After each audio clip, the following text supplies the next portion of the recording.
Senja berganti malam, bara perjuangan tim Remas Backbone tak sedikit pun meredup.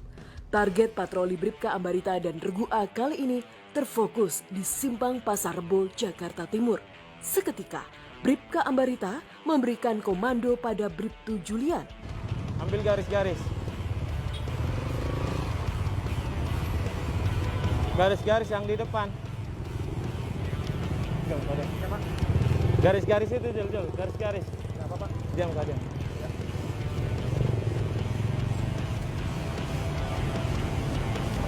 Di dalam motor satu, di dalam mall. Satu, Jul. Pengen! Di tengah upaya penangkapan, seorang terduga copet kabur saat Bribka Ambarita datang. Pengen. Kenapa nggak lari, Pak? Diam, Kak, diam. Seorang pemuda terduga copet berhasil diamankan oleh Bribka Ambarita. Personil Remas tersebar demi mengejar terduga copet yang telah melarikan diri. Kejar, Man. Coba balik, Man. Duduk, Kak, duduk. Duduk, Kak, sini, duduk. Duduk. Saya udah pernah saya tangkap kok. Iya, saya udah pernah saya tangkap kok. Saya tunjukin nanti fotonya. Dulu udah pernah saya tangkap kok. Sini kau. Sini. Duduk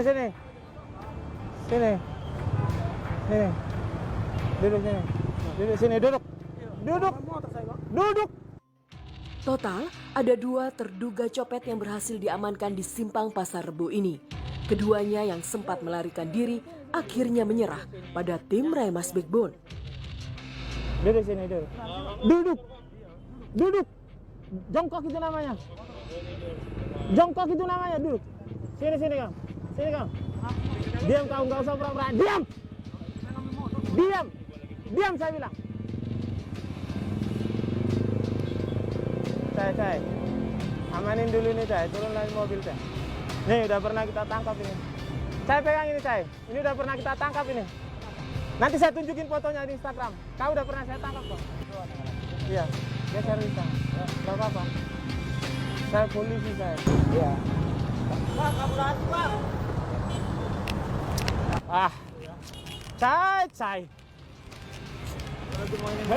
Kau udah saya bilang. Seorang terduga copet yang telah diamankan justru melarikan diri di tengah keramaian lalu lintas Simpang Pasar Rebo. Tak mau kecolongan lagi, 2 terduga copet langsung diamankan ke mobil Remas Backbone. Dari titik lainnya, Bribka Wahid berhasil meringkus seorang pemuda terduga copet pasca melarikan diri. 30 menit berjibaku menangkap komplotan copet, total ada 3 pemuda yang diamankan tim Remas Backbone. Meski terus berkelit, ketiganya akan diperiksa lebih lanjut guna membuktikan perbuatannya. Banyaknya laporan dari masyarakat bahwasanya di tempat ini, di TL Pasar Rebo, banyak pelaku-pelaku pencopetan. Jadi pada saat dia macet, tas yang ada di belakang, tas gembok seperti itu, mereka buka pelan-pelan lalu isinya diambil. Kita menangani hari ini, kita akan data mereka, walaupun tidak tertangkap tangan apa mereka sedang melakukan kegiatannya, tindak pidananya, kita akan data muka-mukanya, wajah-wajahnya kita akan data. Nanti apabila kita mendapat laporan dari korban membuat laporan polisi, kita akan punya database wajah-wajah mereka sehingga kita bisa mengenali siapa-siapa orangnya. Untuk sementara kita mendapatkan mereka-mereka ini akan kita data nama dan tempat dan wajah-wajahnya seperti itu. Dan ini akan kita amankan ke Polres Metro Jakarta Timur supaya kita data, kita mengetahui siapa-siapa orangnya. Kebetulan tadi ada satu yang pernah dulu kita tangkap masih bermain di sini, itu akan kita cari dalam waktu dekat, kita akan menangkapnya. Demikian, karena situasinya seperti ini di sini pada saat orang-orang pulang kerja, mereka kesempatan mencopet dari tas yang di seperti ransel itu, jadi mereka mencopet dari belakang. Jadi untuk sementara kita hanya mendapatkan 3 orang. Kita akan datang ke sini terus untuk menanggapi laporan-laporan masyarakat seperti kejadian-kejadian yang sangat meresahkan masyarakat di sini. Bribka Ambarita memimpin proses interogasi pada seorang terduga copet. Selain dugaan tindakan pencopetan, pemuda ini terindikasi menyalahgunakan narkoba. Namamu? Hah? Kau udah nikah? Pengen nikah? Kelahiran tahun berapa? Hah? 2003. Masih di bawah umur kau ya. Tapi udah pakai sabu. Kapan terakhir pakai sabu? Pakai sabunya kapan? Yang tuh kencang saya budek Kemarin. kemarin. Berapa shoot? Sama siapa? Sama siapa? Hah? Teman. Iya. Terus di Pasar Rebo itu udah berapa kali kau nyopet di situ? Saya nggak nyopet. Terus jualin apa? Handphone. Handphone. Yang kau jual. Yang kau jual. Nggak tahu kalau Nah, yang kau jual. dua Nah, sama siapa kau jual? sama orang S15. S15 berapa? Handphone apa pertama? Handphone. Terus? Handphone kau jual berapa? Kau jual berapa handphone? Hah? 500. Kau dapat dari mana handphone? Disuruh. Ya? Disuruh. Disuruh sama? Itu bukan saya yang. Iya, sama siapa yang nyuruh? Siapa yang nyuruh? Ada orangnya di sini. Ada orangnya di Pasar Rebo. Terus yang satu lagi? Yang satu lagi? Yang satu nggak tahu kalau yang satu saya pak. Handphone apa? Tanya. Berapa kau jual? Bukan saya yang ngejual. Dari mana handphone itu? Siapa yang nyuruh? Temanmu?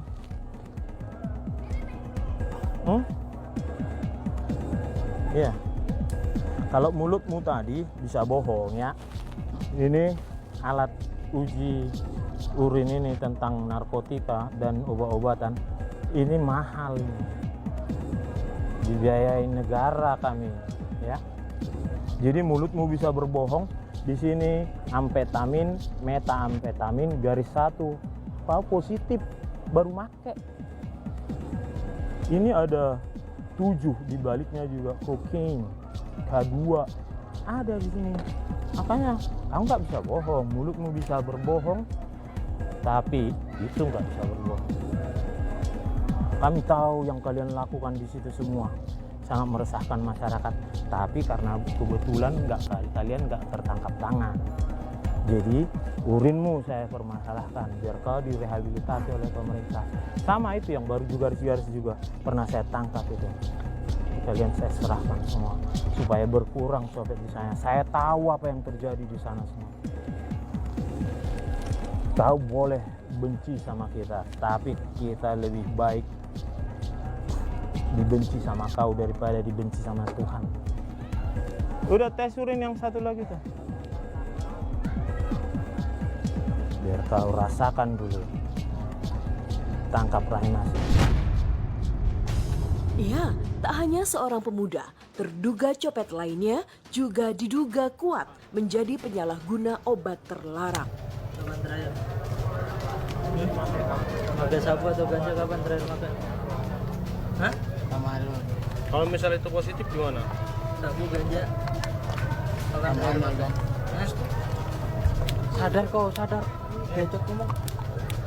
Tidak mengaku mengonsumsi narkotika, pemuda berusia 16 tahun ini justru mengaku menyalahgunakan obat keras golongan G, yakni tramadol. Jadi setelah kita interogasi tersangka ini, bahwasanya benar mereka ini sering melakukan kegiatan-kegiatan yang meresahkan masyarakat di TL Pasar Rebo itu. Namun demikian pada saat kita tangkap mereka, kita tidak memiliki alat bukti yang cukup seperti tertangkap tangan pada saat melakukan kejahatannya. Namun demikian kita tidak habis akal, kita tidak habis untuk sesuai dengan prosedur. Setelah kita lakukan pengecekan urin, ternyata anak remaja ini positif mengkonsumsi sabu-sabu, tertera dalam hasil tes urin tersebut. Dan dia mendapatkan sabu-sabu tersebut di daerah Pasar Rebo juga, yang berada di Pasar Obor. Nanti kita akan serahkan ini semua kepada narkoba untuk dilakukan penyidikan. Seperti apa nanti itu tergantung kepada reserse narkoba. Sedangkan 2 temannya lagi, komplotannya itu nanti akan kita tes urin juga untuk membuktikan sesuatu. Karena pada saat kita mengamankan mereka ada juga yang lari tadi. Kebetulan itu juga sudah pernah kita tangkap, kita amankan, kita proses. Namun karena dia mengetahui nanti seperti apa yang akan terjadi, makanya dia berusaha melarikan diri. Namun demikian, seperti kita sekarang ini, kita akan mengamankan mereka bertiga ke Polres Metro Jakarta Timur untuk ditindaklanjuti, apakah nanti direhabilitasi atau diselidiki tentang kelakuan-kelakuan mereka tentang yang ada di TL Pasar Rebo. Seperti apa itu nanti kita hanya menyerahkan. Namun demikian, yang penting kita sudah mengurangi pelaku-pelaku tindak kejahatan yang ada di TL Pasar Rebo tersebut. Iya, seolah tak bisa berkelit dari kenyataan. 2 dari 7 indikator pada alat tes urin menunjukkan tanda positif. Dari 1 pada indikator amfetamin dan metafetamin membuktikan pemuda ini baru saja mengonsumsi sabu. Jadi sesuai dengan hasil penelusuran kita, ketiga terduga pelaku copet yang kita amankan dari TL Pasar Rebo itu, walaupun kita tidak mendapatkan secara langsung mereka lagi melakukan kegiatan mencopet atau menjamret tersebut, namun kita memeriksa urinnya dan ketiga-tiganya positif sabu-sabu. Karena untuk menghemat alat tes urin kita pas periksa 1 orang positif, ternyata orang yang kedua dan ketiga langsung mengakui mereka telah memakai. Namun demikian, mereka nanti akan diperiksa lebih lanjut lagi di Satuan Reserse Narkoba untuk produk hukumnya, untuk mereka diamankan ke rehabilitasi oleh negara, seperti itu. Setelah mengantongi alat bukti berupa hasil tes urin, ketiga pemuda dibawa ke Mapolres Metro Jakarta Timur. Saat tiba di Mako, para pemuda digiring ke ruang Sat Narkoba Polres Metro Jakarta Timur. Ketiga remaja akan didalami keterangannya oleh Piket Reserse Narkoba atas kasus penyakit. Pastikan kamu selalu nonton Trans 7 dan jangan lupa untuk follow sosial media kami ya.